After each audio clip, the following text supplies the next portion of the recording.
नमस्कार मित्रांनो, मुरंबा मालिकेच्या आजच्या भागामध्ये मी आपलं मनपूर्वक स्वागत करतो.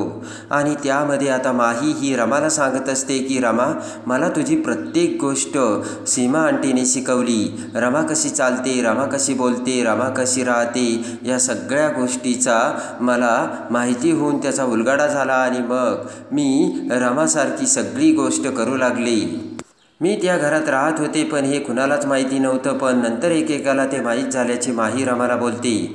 आणि ज्या वेळेस सिगारेट पिण्यासाठी शशिकांत गेटजवळ आलेला असतो, त्यावेळेस आपण कसं लायटर धरून शशिकांतच्या जवळ गेलो हे देखील आता माहीला आठवतं. आणि माहीला बघताच आता शशिकांतने रमा कशी हाक मारली हे आता माही रमाला सांगते.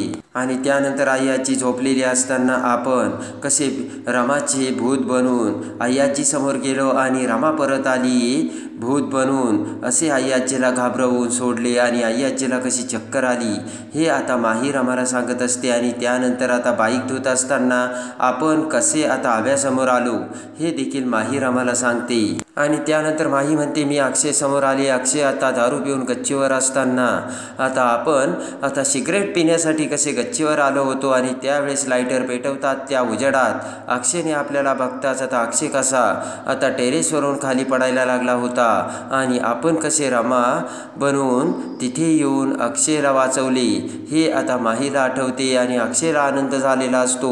मोठ्या आनंदातच अक्षयने म्हटलेले असते की ये आपली रमा परत आली. ही सगळी हकीकत आता माही ही रमाला सांगते. माही म्हणते की त्यावेळेस मी साडीमध्ये होते आणि मला अक्षयने रमा समजवले. माही म्हणते की अक्षय त्यावेळेस खूप दारू पिलेला होता, तो रडत होता, त्याला काहीच कळत नव्हतं. आणि जेव्हा त्याने मला बघितलं तेव्हा त्याला असंच वाटलं की माझी रमा परत आली आहे म्हणून. पण आता माहीचे ते सगळे बोलणे ऐकताच इकडे रमाला आनंद तर झालेलाच असतो आणि रमा हसत आता माहीचे बोलणे ऐकू लागते. आणि अक्षयची कंडिशन त्यावेळेस खूप वाईट झाली होती. अक्षय रडत होता, देवाकडे प्रार्थना करत होता आणि म्हणत होता की माझी रमा परत येऊ दे, माझ्या रमाला परत पाठवू देवा. असे म्हणत असतानाच मी स्ट्रेसमध्ये होते आणि त्यानंतर मला चक्कर आली आणि अक्षय मला खाली घेऊन सगळ्यांसमोर घेऊन आला. आणि खाली सगळ्यांच्या समोर आम्हाला घेऊन आल्यानंतर अक्षय म्हणाला, अगं ॲक्सिडेंट झाल्यानंतर तू कुठे होतीस आणि कुठे गेली होतीस, तुला कुणी राहायला जागा दिली. डोक्याला हात लावत माई म्हणते की मला काहीच आठवत नाही आणि मला चक्कर येऊन त्रास होतोय. हे सगळं आता अक्षय समोर घडलं असे माही रमाला सांगते. आणि त्यानंतर मग मला सगळ्यांनी रमा समजावलं. मी क्यूट आंटीची मदत करण्यासाठी तुमच्या त्या घरात राहिली आणि इतके दिवस मी तुमच्या त्या घरात होते ना, माझे दिवस खूप छान जात होते असे माही रमाला सांगते. आणि माई म्हणते की त्यामुळे मी आज खूप हॅप्पी आहे आणि मला माझी फॅमिली मिळाली. एवढी हॅप्पी मी कधीच नव्हते असे माही रमाला सांगते. तेव्हा आता माही म्हणते की रमा आता मी आले ना, तू काही काळजी करू नकोस, ही माही आली आता. तर रमा आता माहीकडे बघते आणि मान हलवते. इकडे आता मुकादमाच्या घरात अक्षय आता विचार करत उभा असतो. आणि त्यानंतर आता इकडे हे सगळे बोलत असताना इकडे अक्षय विचार करतो की रमा आईच्या घरी गेली, पण रमाने अजून फोन कसा नाही केला. तेव्हा आता थांब, मीच रमाला फोन करतो असे म्हणत आता अक्षय हा माहीच्या मोबाईलवर फोन लावतो. आणि माहीच्या मोबाईलवर फोन येताच आता माही तिचा मोबाईल काढते आणि रमाला म्हणते की अक्षयचा फोन. पण त्याच वेळेस आता माहीच्या फोनची रिंग वाजत असताना नील हा पायऱ्या चढून वर येऊ लागतो आणि म्हणतो की वर फोन कुणाचा वाजतोय. आणि त्याच वेळेस आता इकडे पळत पळत नील हा वर येतो आणि समोर बघतो तर काय, देविका ही समोर फोनवर बोलत असते आणि माही आता शेजारीच लपलेली असते. आणि देविकाला बघताच आता नील हा सुटकेचा श्वास सोडतो. देविका आता फोनवर सांगत असते की तुम्हाला रमाला भेटायचं ना, रमा तुम्हाला अगदी व्यवस्थित उद्या तुम्हाला भेटेल आणि तुमच्याशी ती व्यवस्थित बोलेल सुद्धा असे म्हणत आता देविकाने फोन ठेवलेला असतो. आणि त्याच वेळेस तिथे माही ही आड बाजूला लपलेली असते. आणि ज्या वेळेस माहीच्या मोबाईलवर अक्षयचा फोन आलेला असतो त्यावेळेस आता माहीने सांगितलेले असते की अक्षयचा फोन. तर रमा म्हणते की कोणीतरी येतंय. आणि मग त्यानंतर माहीने पुन्हा रमाला त्या खुर्चीला बांधून ठेवलेलं असतं आणि खुर्ची बाजूला घेत माही आता शेजारी लपलेली असते. आणि त्याच वेळेस आता इकडे ते सगळं माहीला आठवतं. इकडे आता देविका फोन ठेवताच आता रमाला म्हणते की तुला जर आता खायला हवं असेल ना, तुला आमची माफी मागावी लागेल आणि आम्हाला म्हणावं लागेल की मला खायला द्या म्हणून. आणि त्यानंतर आता राग येऊन देविकाकडे बघत रमा म्हणते की मला नकोय तुमचं काही.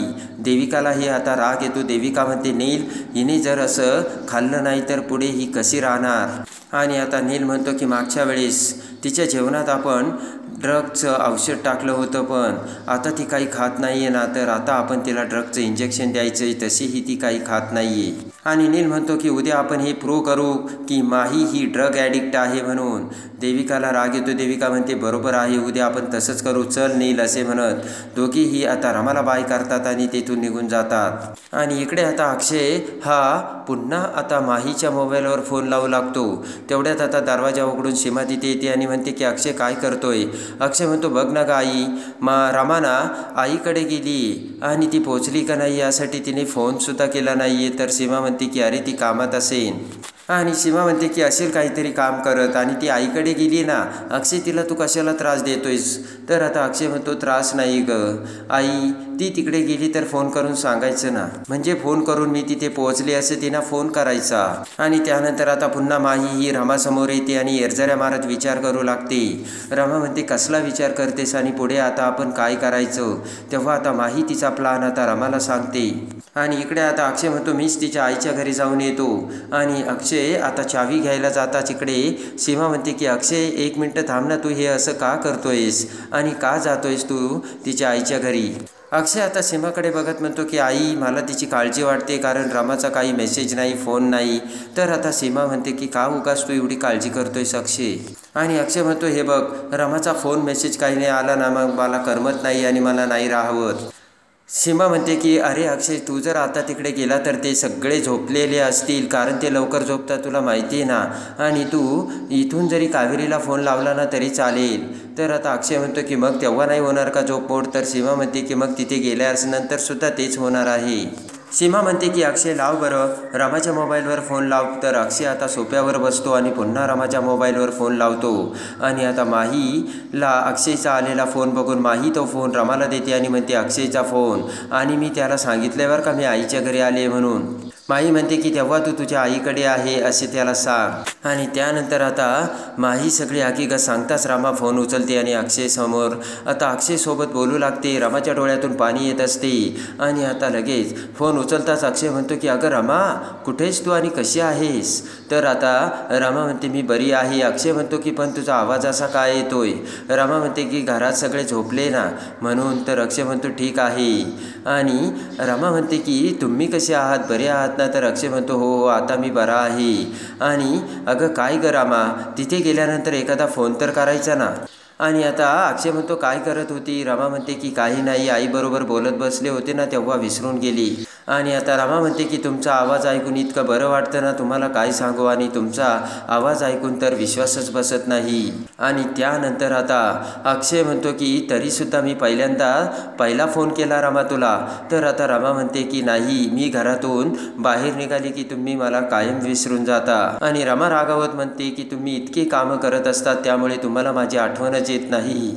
आणि रमा म्हणते की आत्तासुद्धा तुम्ही फोन केला कारण मी पहिला फोन केला नाही म्हणून, नाही तर नेहमी मीच तुम्हाला अगोदर फोन करते. आणि लगेच आता रमा म्हणते की माझी तुम्हाला आठवण आली बरोबर ना, आणि मला माहिती आहे तुमच्या सगळ्या सवयी मला माहिती आहे. आणि त्यानंतर आता अक्षय म्हणतो किती तडतडतेस तू, घरात जशी तडतडतेस तशीच तडतडतेस आणि बोलत आहे. बरं चल ठीक आहे, आता उशीर झाला आहे, आपण उद्या सकाळी भेटू आणि उद्या सकाळी बोलू, बाय असे म्हणत आता अक्षय फोन ठेवतो. आणि अक्षयला आता खूप बरं वाटलेलं असतं. आणि रमाच्या ते बोलत असताना दोन्ही डोळ्यातून अश्रूंच्या धारा वाहत असतात. तर रमा म्हणते की काळजी घ्या. अक्षय म्हणतो काळजी काय घ्या, मी काय आजारी आहे आणि कुठून आलोय का, आणि असं का बोलतेस. माहीसुद्धा आता रमाचे ते प्रेम बघत असते. आणि अक्षय आता रमाला गुड नाईट करतो. तर मोबाईल छातीला लावत आता रमा गुड नाईट करते आणि रमा रडू लागते. माही ते सगळं अक्षयवरचं रमाचं प्रेम बघत असते. आणि लगेच आता सीमाला सुद्धा बरं वाटलेलं असतं. सीमा अक्षयच्या डोक्यावर हात ठेवत म्हणते बघितलं का अक्षय, रमा रमा अगदी व्यवस्थित आहे तिकडे आणि नको काळजी करू. आणि इकडे आता रमा हसतच माही समोर येते आणि म्हणते की अजिबात नाही बदलले हे आणि अजूनही यांचं माझ्यावर तेवढंच प्रेम आहे. आणि आता माहीच्याही डोळ्यात पाणी आलेलं असतं. रमा म्हणते की थँक्यू माही, तू आमच्यासाठी जे काही करतेस त्याबद्दल. आणि इकडे आता अक्षय सोफ्यावर झोपत विचार करत असतो आणि डोक्याला हात लावून अक्षय विचार करतो की आज रमाचा आवाज जरा काही वेगळाच वाटला. इतके दिवस मला जे वाटलं नव्हतं ते आज वाटलं. आणि काय होतं असं तिच्या आवाजात असा अक्षय विचार करतो. इकडे आता प्लॅनप्रमाणे रमा पुन्हा खुर्चीला आता रमाला माहीने बांधून ठेवलेलं असतं आणि इकडे रमा मोठमोठ्याने ओरडू लागते की आ सोडा मला. आणि तेवढ्यात आता नील आणि देविका तिथे येतात. तर आता देविका म्हणते काय झालं ग ओरडायला. रमा म्हणते की मला खरंच खूप भूक लागली, तेव्हा मला काहीतरी खायला द्या आणि मी तुम्ही जे सांगाल ना ते करील. मी त्या वकिलासमोरही जाईल. मी एकही शब्द माझ्या बाजूचा नाही बोलणार असे रमा आता त्यांना बोलते. आणि लगेच आता रमा म्हणते की प्लीज मला सोडा, मला खूप भूक लागली आणि तुम्ही जिंकलात, मी हारले. आणि ते ऐकताच आता नील देविकाकडे बघतो आणि म्हणतो बघितलंस का. आणि लगेच आता देविका ही हाताची घडी घालून आता रमाकडे बघत खुश झालेली असते आणि देविका नीलला म्हणते की बघितलं का नील, आपला प्लान तर सक्सेस झाला. आणि त्यानंतर आता लगेच आता नील आणि देविका हे रमाला सोडतात आणि खाली घेऊन येतात. रमा आता खाली खुर्चीवर बसलेली असते. तर नील आणि देविका रमासाठी खायला फळं आणि आता जेवण घेऊन येतात. आणि त्यानंतर आता नील म्हणतो की पण आता वकिलासमोर काय बोलायचं हे आहे ना तुझ्या लक्षात. तर रमा म्हणते हो, तुम्ही जसे सांगाल तसेच मी बोलेन. देविका आता खूप खुश झालेली असते. आणि देविकाकडे बघत आता नील रमाला म्हणतो की ओके, आता तू खाऊन घेऊन आराम कर, उद्याचा दिवस महत्त्वाचा आहे आपल्यासाठी. आणि त्यानंतर आता नील आणि देविका निघून जाताच आता माही दरवाजात तिथे आलेली असते आणि माहीने ते सगळं ऐकलेलं असतं. माही म्हणते की असा प्लान आहे का तुमचा. आणि आता माही तिथे येताच आता रमा माहीला म्हणते की आता पुढचा तू काय विचार करतेस आणि आता आपण काय करायचं. आणि लगेच आता माही म्हणते की याच गेटअपमध्ये मी रमा बनवून इथे रेडी राहील आणि तू याच गेटअपमध्ये उद्या अक्षयला भेटायला जायचं. आणि लगेच आता सफरचंद हवेत फेकत आता माही म्हणते की अब आएगा मजा. माही म्हणते तू आता काळजीच करू नकोस, तुला दिलेला त्रासाचा मी त्यांच्याकडून बदला घेईल. एक ना एक त्रास दिलेला मी वसूल करीन. रमा तू काही काळजी करू नकोस. तर रमासुद्धा खूप खुश झालेली असते.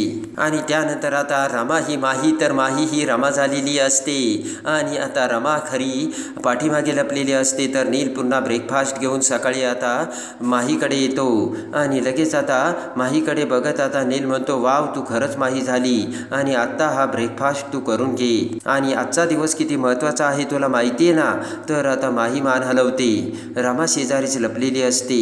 आणि त्यानंतर आता लगेच नील म्हणतो खाऊन घे आणि नील जाऊ लागताच इकडे आता माही म्हणते की भरवणार नाहीस का मला. ते ऐकून आता नील तिथे थबकतो आणि माहीकडे बघत म्हणतो काय म्हणालीस तू. तर आता माही म्हणते की मला भरवणार नाहीस का.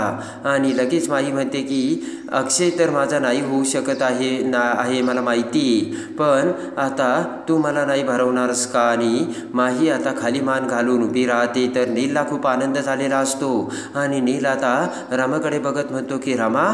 आणि त्यानंतर आता खरी रमा ही मुकादमाच्या घरी आलेली असते. मुकादमाच्या घरी गुढी उभारायची जय्यत तयारी झालेली असते. अक्षय, आनंद, आब्या सगळ्यांनी जण आता गुढीपाडव्याची तयारी केलेली असते. आणि रमासुद्धा भरजरी साडी घालून अक्षयसोबत गुढी उभारण्यासाठी पुढे आलेली असते. आणि गुढी उभारत असताना आता रमा अक्षयला म्हणते की हा गुढीपाडव्याचा सण किती विजयाचा प्रतीक असतो नाही का. आंब्याची पाने, कडुनिंबाची पाने आरोग्याचं प्रतीक आहे. हा कलश आहे विजयाचे प्रतीक आणि ही साडी आहे आता समृद्धीची प्रतीक. आणि लगेच आता अक्षय म्हणतो की आणि ही गुढी पुढच्या वर्षी आपल्या या प्रेमाची गाठ पक्की करायला ही गुढी आली आणि आपण ही गुढी आपल्या हाताने उभारतोय असे म्हणत अक्षय आता रमाकडे बघू लागतो.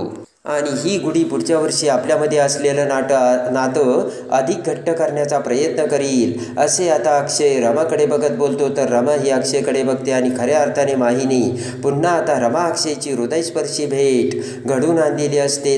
कसे वाटले रमा अक्षयचे प्रेम ते कमेंट्समध्ये नक्की कळवा.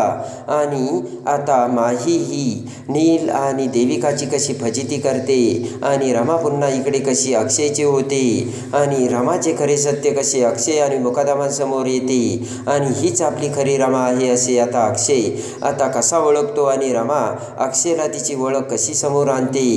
हे बघण्यासाठी आणि मुरंबा मालिकेच्या डेली अपडेटसाठी बेल नोटिफिकेशनवर क्लिक करून आपल्या चॅनलला लाईक करा, सबस्क्राईब करा.